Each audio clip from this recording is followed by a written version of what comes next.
तरी झाला बॅरिस्टर तरी पडला नाही सर, जरी झाला बॅरिस्टर तरी पडला नाही सर.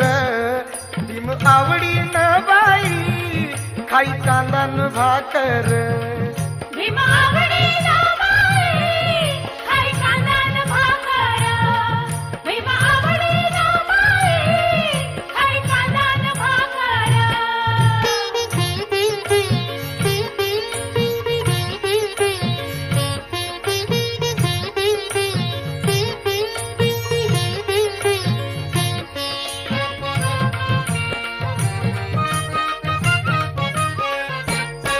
नको पुरणाची पोळी आणि गोड धोड खाया, वाटू लसणाची चटणी संग तोंडी लावाया.